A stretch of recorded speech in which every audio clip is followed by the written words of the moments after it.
Нов смртен случај во Велешката болница. Оттаму известуваат дека е починат пациент од село Лозово на 56 години како последица од коронавирусот. На инфективното одделение се лекувал 10 дена. Овој пациент представува 101-та жртва од Велес и Велешко кои што починале од опасниот вирус. Инаку продолжува намалувањето на бројот на хоспитализирани пациенти во Општа болница Велес. Вкупно се згрижени 24 лица, од кои 22 се потврдени позитивни на коронавирусот и двајца пациенти се со негативен тест, но задржани на болничко лекување.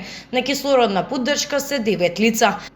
На инфективното одделение се хоспитализирани 22 лица, додека на интерното само двајца. Здравствените власти предупредуваат дека единствениот начин за да се задржи намалувањето на трендот на новозаболени во Велес и Велешко е почитување на мерките за заштита од коронавирусот, носење на заштитна маска, држање дистанца од 2 метри и забрањето групирање на повеќе од 4 лица во текот на целиот ден.